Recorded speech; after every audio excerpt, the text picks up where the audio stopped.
Now at 5, whether you cheer for the Hawks or the Pats, you're cheering for a Mississippian who's taking the field in the Super Bowl 60 and how they're tied to the Pine Belt and the Magnolia State. Plus, a shift in state law changes how disposable vapes are made. Now, health officials warn familiar packaging could have different formulas with ingredients lacking proper research.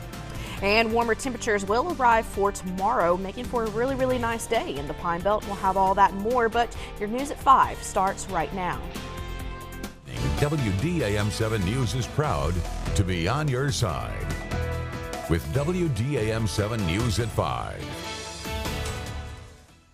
First at 5, the countdown to kickoff is on, and with less than 30 minutes until the start of Super Bowl 60, crowds are filling Levi's Stadium in Santa Clara, California. Here's a live look now as fans gear up for the showdown between the Seattle Seahawks and the New England Patriots. Welcome in, I'm Keandra Malloy. All eyes are on the field to see who is crowned champion of the 2025 NFL season. Here in the Pine Belt, whether you're cheering for the Seahawks or the Patriots, you're cheering for Mississippi. 15 players and coaches with Mississippi ties are playing in tonight's Super Bowl. Laurel native and former Golden Tornado Charles Cross takes the field as the starting left tackle for the Seahawks. This is the Cross's first Super Bowl appearance, and he'll be wearing number 67, the same jersey number from high school. Gulfport native Derek Hall is also on the Seahawks, along with Clinton native Cam Akers and Terry native Jamie Sheriff. For the Patriots, Ole Miss grad Ben Brown is on their offensive line. The game kicks off at 5:30, and you can watch it live on WDAM 7 NBC. Now we're going to have more Super Bowl coverage coming up in news and in sports, but first we're turning to Riley for an update on our forecast. Riley? Thank you so much for hearing that, Keandra. And as we go throughout the rest of the evening tonight, it's still fairly warm out there across the Pine Belt. As we were looking at our first look over there at Walt Massey Ford in Columbia, temperature sitting at 72 degrees right now with a southwest wind at 5 miles per hour. But you can see the sun is still there in Columbia. So it's been a beautiful day around in the Pine Belt and a very warm one as well. We're still sitting at 72 in Hattiesburg and 70 over there in Laurel. So things are still going to be a little bit warmer for the rest of this afternoon. And as you look at Southern Pine Electric radar, not a lot to really talk about for our neck of the woods, but you see a few little rain showers up there in North Louisiana and some parts of central Mississippi. Now, as we go throughout the evening planner for the next 5 hours, as you notice, we will see some more clouds later on tonight. By 10 p.m., we'll be sitting at a low of 53 degrees.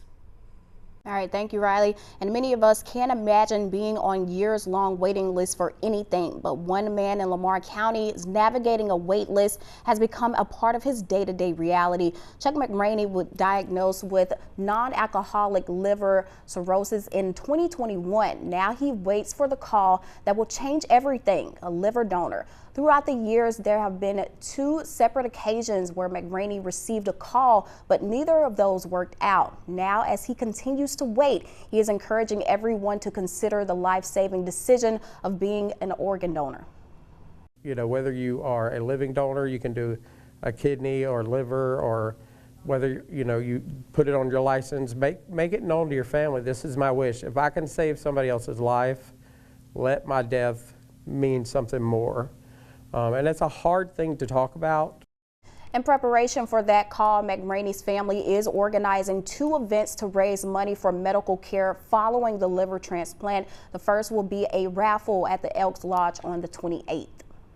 Now, in case you missed it, local law enforcement leaders are speaking out about upcoming changes to the Public Employees Retirement System, or PERS.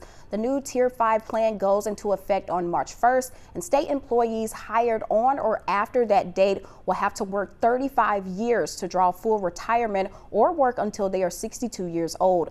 Lawmakers proposed more than 20 bills this session to address the required years of service and cost of living issue for first responders. So far, 3 bills are still on the table. If passed, House Bill 1126 would have a special provision allowing law enforcement and emergency responders in Tier 5 to get full retirement after 25 years of service.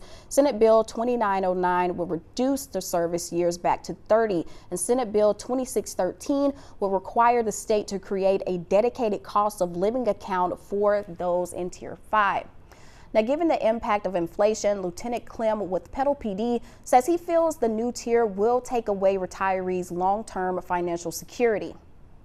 I would hope that the legislators find some type of resolution that is truly beneficial to all state employees, but from my perspective, specifically to first responders, it's crucial that gets solidified and really nailed down.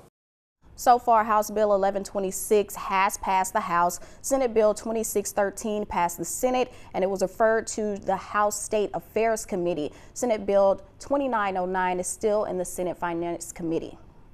Now, what's new in Mississippi vape shops isn't always obvious. Health officials say a lab-created chemical called Nixidine is now appearing in some disposable vapes. The shift follows a state law that in 2025 started limiting which nicotine-containing vape products can be sold. Some manufacturers have changed formulas while keeping familiar packaging. Darius Moore with the Mississippi State Department of Health says Nixidine is marketed as nicotine-free, but its long-term effects are unknown.